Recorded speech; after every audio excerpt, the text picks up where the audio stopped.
The opinions of the program titled Now Open are for informational purposes only. This show contains conversations about violence, murder, and suicide. The opinions expressed does not reflect those of Rosentool. Viewer discretion is advised.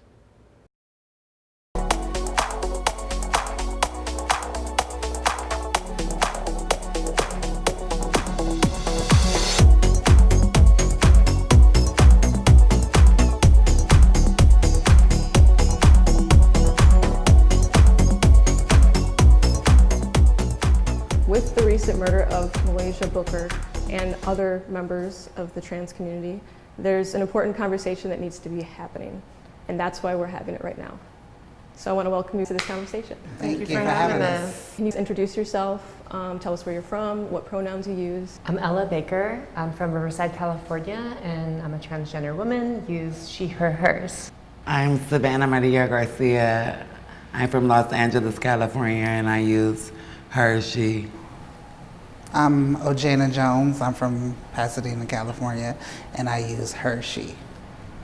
My name is Anayah. I am from Altadena, and I am a sex change woman. Can you tell me a little bit about your trans journey and when you knew you were trans? I knew when I was in 5th grade. I've always felt female. Ever since I can remember, my best friends were female until about the age where everyone starts to divide.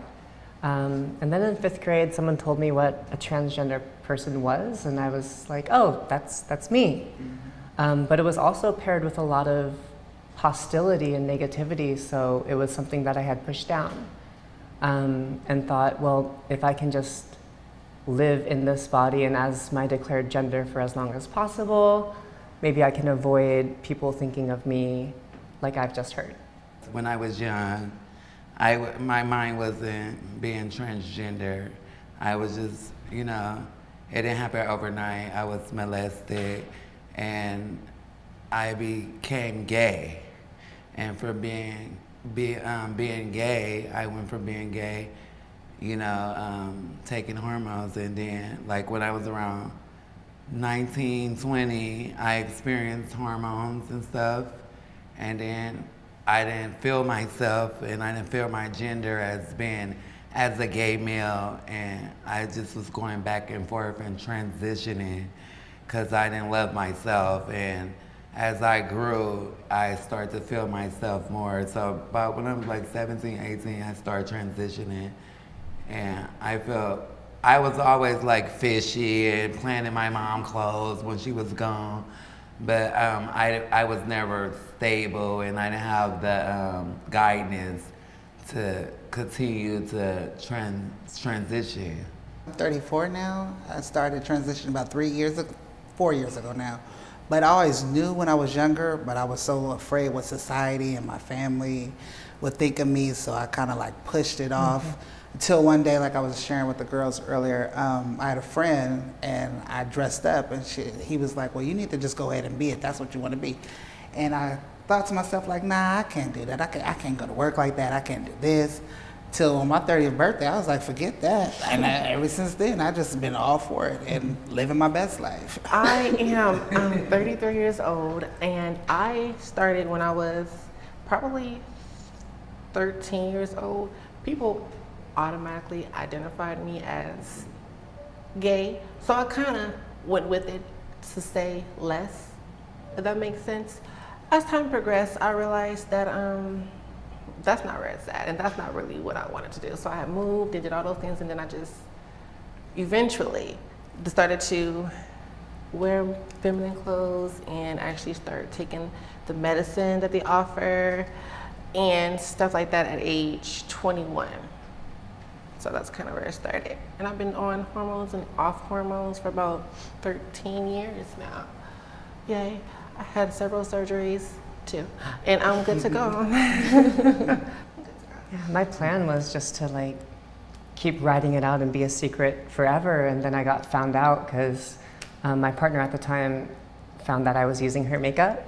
And then it just kind of spilled out of me, and it's just been this year of a roller coaster transition since then. Because you guys all seem to be talking about being afraid of telling people in your life, what kind of culture do you come from? What kind of society do you guys feel like you came from, or environment you're from, that influenced your decision of not telling people or telling people? My dad's a Marine and a cop, and my mom is Korean, and I grew up in the Korean immigrant community in Riverside. All of those things had a lot of fear in terms of, oh, if I come out, I'm gonna lose everybody that I feel loves me. And that happened. I came out and I got disowned by all sides of my family, essentially. And it's just been a journey to love myself and find chosen family since then. I was raised in a horrorcore of Watts in the projects, like, you know, where the Watts riots and stuff was. And basically, my family was hard on me. I came from a church family, but me coming from a church family, I still had, my dad was a gangbanger, my mom was a working lady, but me growing in the hood, it wasn't like you can walk around there being gay and feminine. It's like, it was thugging out, or it was stealing dogs, breaking in houses, and being yourself. And for me, I had to hide myself a long time, because even though I was, you know, talking to girls and I was this hood person, that's what Watts was. You had to be hard to survive and to make it. It's a community, you know? Mm-hmm. And being gay wasn't it. It was hood or out, you know? And I had to pretend. Yeah. I came from the projects as well, the urban side, you know what I'm saying? But these ladies speaking from their experience, I won't sit up here and lie. Mine is a little different. Like, I was like, you had some that didn't tolerate it, and then you had those that's like, oh, well, that's, you know, they call me Butch. That's Butch, you know what I'm saying? So I really can't say, like, I really had it tough, and I'm not going to sit up here and lie on this panel and say I did. My community supported me a lot. I'm not even going to sit up here and lie. A lot. When I used to go to the high school dances dressed up as a girl. So I got supported a lot. Yeah, that's great. So I didn't really get fully into it till I moved out of the state, but growing up, I didn't really care. My religion really didn't matter. I didn't really care growing up. It was more so I was afraid of me. I didn't want to get involved and grow up living a lifestyle that really wasn't intended for me and didn't know how to master life, if that makes sense. Mm-hmm. So no, I didn't have any type of, I had bullies when I was younger, but how I handled those bullies, it was just like crushes, because those people didn't really know how to handle me. So they would bully me, but I treated them like a crush, and that was that. So, you know, it is what it was.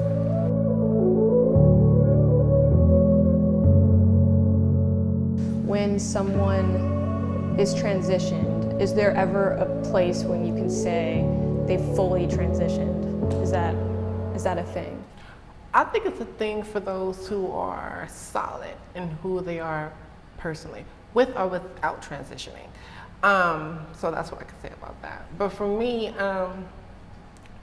I don't want to get into the habit of feeling like it's something always wrong with me. I feel like I always have to figure out something to change and stuff like that.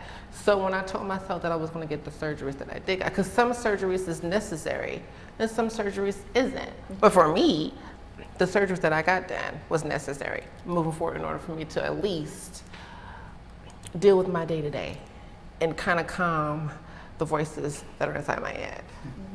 I think it's such an individual question, right? Like everyone's gonna have a different response as to what being fully transitioned means to them.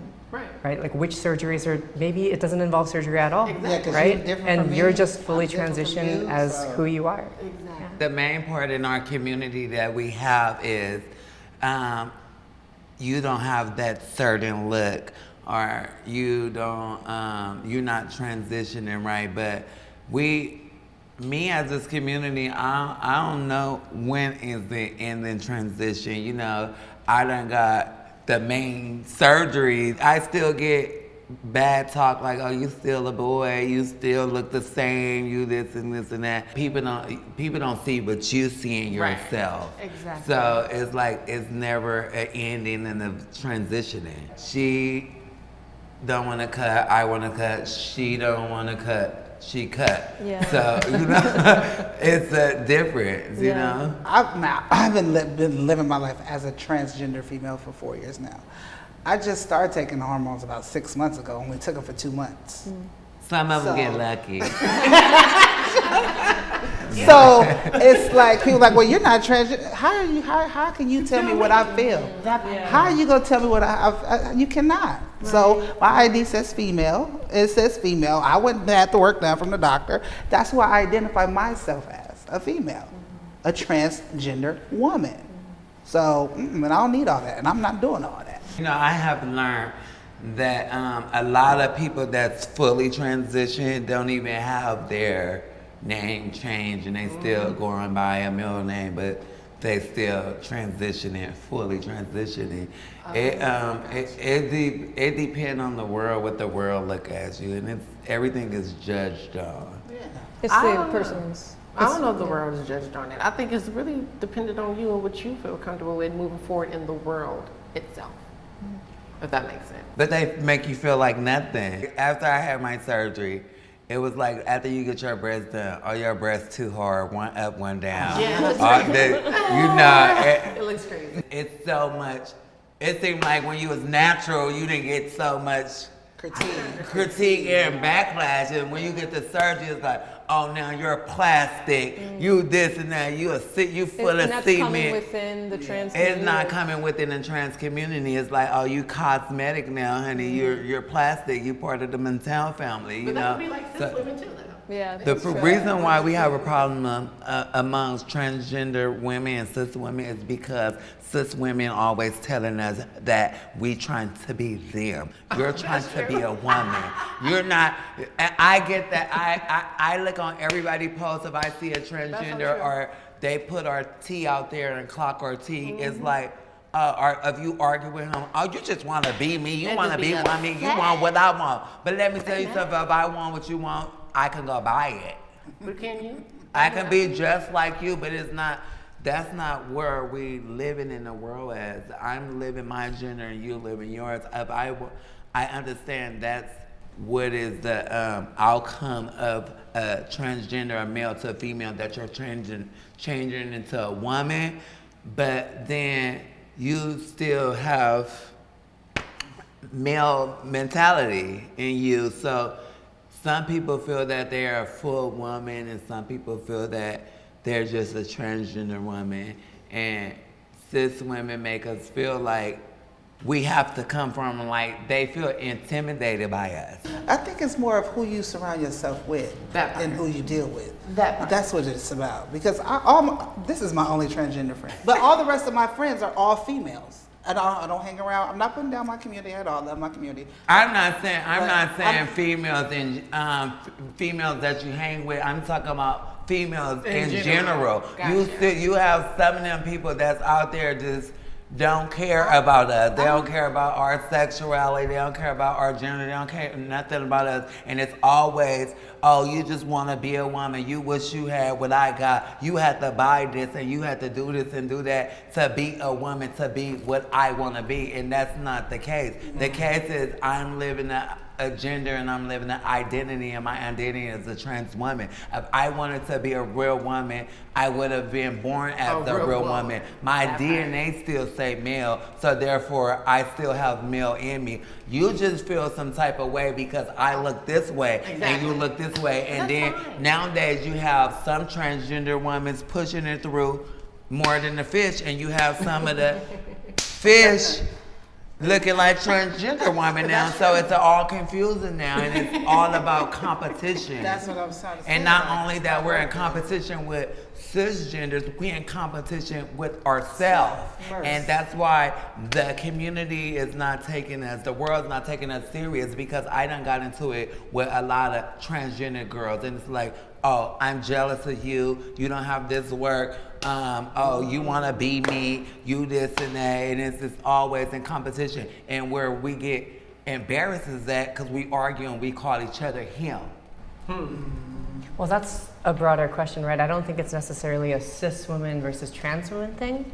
I think, as you see here, we have a broad spectrum of opinion as to are trans women, are trans women women who happen to be trans, right? Like, I consider myself a real woman, and I just go through medical transition procedures.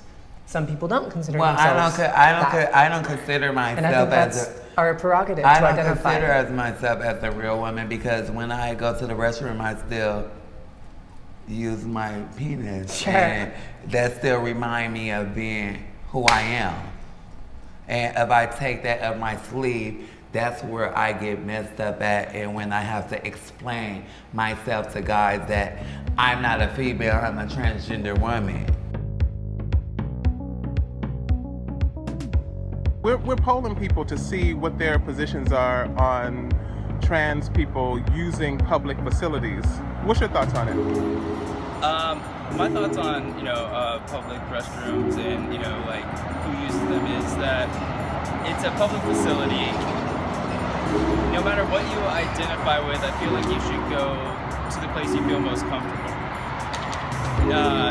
As far as safety concerns go, my personal opinion is that whoever the person is or whatever that person identifies with, that person can enter that room and do what they please, and there's no security, there's no threshold that they need to get through. So I think go where you feel most comfortable, go where you feel accepted, and that's where I stand on it. There's been a lot of controversy around allowing both genders into bathrooms and getting rid of women, men bathrooms. Have you had any issues going into a bathroom and someone not wanting to be there or anything like that? I haven't had any issues going to the bathroom. The only time I experienced having an issue going to the bathroom is when like Savanna said, I didn't have a face on. So if I had a face on, I was going to the girls' bathroom. But when I didn't have a face on, I was going to the boys' bathroom. Then one day somebody told me I didn't have a face on. He was like, "Excuse me, miss, but you in the wrong bathroom." That's when I just said, well, forget it. I'm just not gonna go to this bathroom, the boys' bathroom anymore. I'm just gonna use the girls' bathroom and let it be what it's gonna be. But luckily, I guess since I passed, Right. it worked. But if I didn't pass, here I am, I'll be fighting. I had a personal problem where when I was in Texas, me and this other trans girl, we was at the club, we was at a straight club. So they looking at us, some of them could catch your tea and some of them act like they don't know your tea, but they know your tea. And so we basically was in the bathroom and we taking a picture. So I post the picture. And then basically I was getting so much criticism, like, why are y'all niggas, why are y'all boys, and why y'all are in the bathroom, why y'all doing this? And I feel like when I sometimes, you go somewhere and the girls' bathroom is full and you be like, oh, I could push through and I could just go. I could go to the boys' bathroom, but it just feels so weird because some people take their kids in the bathroom and they looking at you like, what are you, all of us is not passable, If you're not passable, what are you doing in the girls' restroom, man? I remember before coming out, I love to travel and go anywhere, and I felt free and safe to do that. And with all of the drama and the issues going on with gendered bathroom laws around the country, I pretty much just feel comfortable in California, right? I don't want to go somewhere where I'm not protected, where people can out me and I can go to prison for just going to the bathroom that matches my gender identity. Yeah. Were you when you said about being protected in California, when the death of Malaysia happened, I actually had a play to attend, and I was so scared to travel to Texas, and they was asking me why you're not going? You're like death is going to happen anywhere, So it's where you be safe at and what corners you cut it in, what you're doing. You brought up being from Texas and Malaysia. What was your experience in Dallas and with the community there? I guess it isn't, you don't feel it safe there as here, but what was it like there?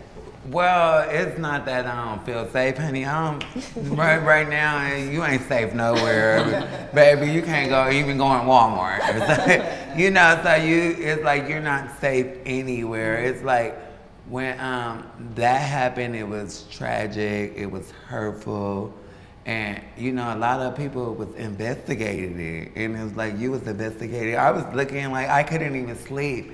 And it was like, it was so close to where I was standing. It was like, should I go out? And then, you know, when you're a trans girl, you be on these dating sites.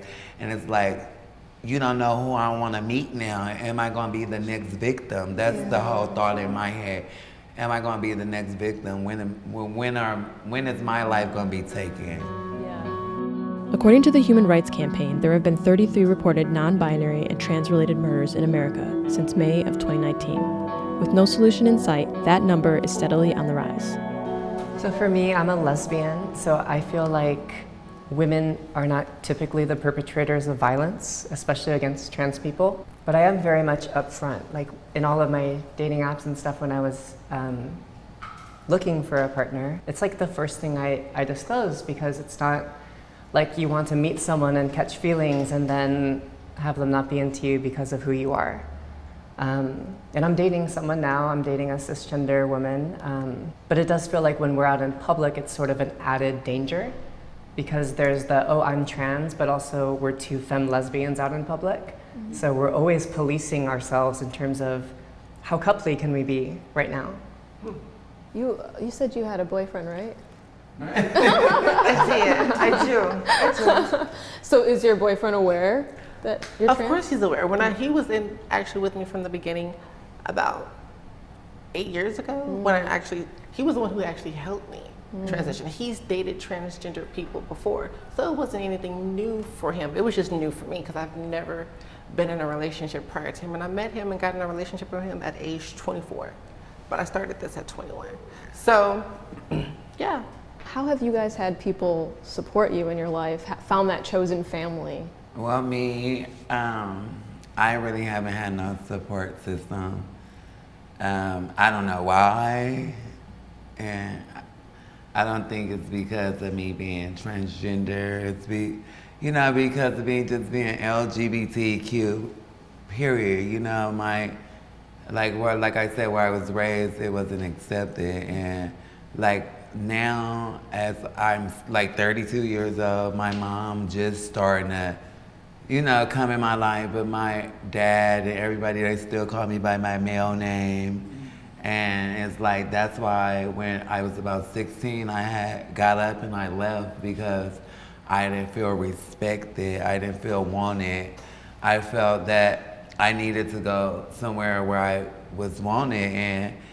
And going to Santa Monica Boulevard, that's where a family was. And, me growing up from there, being in the bar room and being in the houses, I was from houses and stuff, and, I had made a gay mother and all that, and that's where my family came from, and that's who I claim my family. Even though I have a family, I love them dearly, but it's like when you're gay or you're LGBT, trans woman, you have to go find your own family and create your own family. That's true. That is so true. Yeah, I created my own family, and me creating a family, it's been the best thing I ever did, Yeah, for me, growing up in the church and sort of being groomed to be a pastor someday, it felt very much like a betrayal of my community when they were the ones to exclude me and say, you're not part of us, we want nothing to do with you, regardless of what you believe. And the same happened with my Korean culture. My Korean mom had told me, we're Korean, this is not what we do. This is not part of our culture. This is something you picked up here in America because you grew up in the West. And it's just been a process of learning who loves me for me and flocking to them and clinging to them as my chosen family. And it's been great to have a church community that is affirming of all of my identity and celebrates me. This past Easter, they held a renaming ceremony for me, which was incredibly touching and really showed me who those people are that I can lean on and count on. How can other people, cisgendered people, help the trans community in feeling safe? I feel that it's not going to be safe until we all come together as one. You know, we all in competition with each other. We're taking each other advantage of each other. And then you have so many organizations out there, but it's like a political agenda that's going on. It's like, it's all of us, you know, so help all of us until we find help amongst ourselves. It's not going to happen, and it's not going to be serious out there, and no one is going to respect us. And it's like, you know, it's not only from people being murdered. I have friends who have died from HIV. I have friends died from suicide. I was a victim of myself, cutting on myself because me transitioning and taking hormones, estrogen, fighting testosterone, and me making myself feel low and not having self-esteem in myself and harming myself. I thought it would be better to not be here. And everybody think that it's being transgender or trans woman that it's a mental disorder. You know, I don't feel that it's a mental disorder because everybody have their own disorder. It's just a gender, it's an identity, and it's not about sexuality. You know, everybody thinks about, I'm choosing my sexuality. No, you have young children, teenagers that's growing up and they're not educated on what's going on, and you have people that's scared to tell their parents that they've been touched a certain way, or they being treated in a certain way, or they being bullied, and you know, bully kill people. You go to school and you go in the community and you don't have nobody that's there for you, and sometimes, you know, you speak out loud and no one helps you until you're gone. And speaking of that, like, how do you protect yourselves in dating, and also just after seeing all these things kind of happen, how do you make sure that those situations don't happen to you? I mean, you can't really protect yourself in that way, but what precautions can you take? Well, I think a lot of people messes up in this community because, you know, us trans women, some of us live our sexual preference on our sleeve and some of us don't.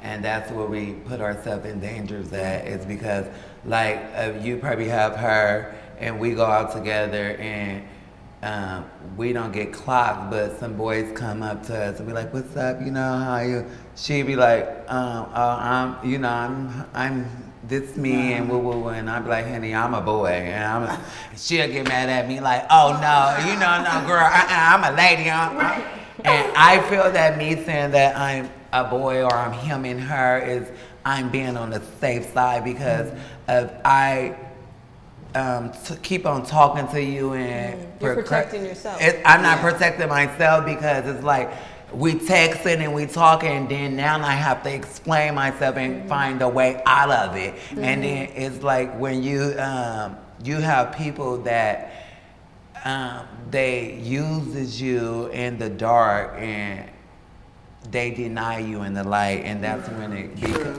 it becomes a murder. That's when it becomes that, because it's basically people that's denying you, that's killing you. I'm always honest. Any guy I deal with, so on all my social media, trends, everywhere. So, and then you kind of like know. I wait a while, see if this guy's really feeling me. Can we meet in a public place? Because I'm not meeting behind a car, and I'm not meeting at your house first. Ain't having it. You know what I'm saying? I'm a woman, so you're gonna treat me like a woman, not some sweet ass. Okay. So, but even not, you know, my social media can be a target. I walk outside. Oh, that's that tranny from, you know, that can be a target. So. Well, I don't like the word tranny is so disrespectful. Trans. Yeah. Trans. So you should start saying trans or transgender, because when they calling us tranny is a very disrespectful word. And when we call it amongst each other, they get a kiki out of it. But tranny is not the word. It's transgender, trans woman. Trans, yes, trans. Yeah. But I hear you. tranny. Well, for me, dating is a little obsolete. However, I do have a boyfriend, but if I did not have a boyfriend and I was going to date I don't have time to explain myself to people, so I don't choose to, because I don't feel like I have to. Now, if I wanted to have like a sexual encounter with somebody, then maybe before. But now that I fully had the sex change, I feel like I don't have to disclose anything. I don't want to. And see, that's where it gets dangerous at, you know, because you have to understand when you grow up, you have people that went to school with you, know you, and some people get very jaded and jealous and they'll dish your tea. And I understand that she's a sex change, but like I was explaining to her that I'm on my journey to have my sex change. What do I do? What do I tell people now? Yeah. Because even though I'm a sex change, I still want people to know what am I, what I was born. That's an identity. You know, because I feel it's not safe. Personally, me, I agree with you with your sexuality, but I don't feel it's safe to just, even though you have that down there, you should let people know. No, because I'm at the point where I'm at the point in my life where I done came so far to the point where I don't really don't have to tell you anything, and you don't have to deal with me if you don't want to. Right. Next, you feel me? Because that's where I'm at. I think I had earned that responsibility to tell them or not, if that makes sense. Have that freedom to disclose. Yes. Why not? So, Because I understand that you earn your freedom and you earn your respect, but then society don't look at it as that, you know? But how many times are you dealing with society? Every day. If when I walk outside the door, I pick my face good enough to walk outside this door. I get in my car, start my car up.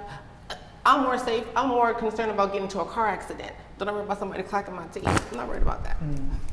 It's not about clacking your teeth, it's just about, well, I don't know, you know, see, that's in the where we have a problem in the trans community right now. So some people, you know, What you want to disclose, what you don't want to disclose. Yeah, like me and her together, I was like, girl, baby, I don't have time. I don't have time. You're like, I don't have the energy for this. Yeah, I understand. I have a tum little 1-2 down there. But I have a life, and I want to live my life, and I understand. But that's how a lot of murders happen too, you know.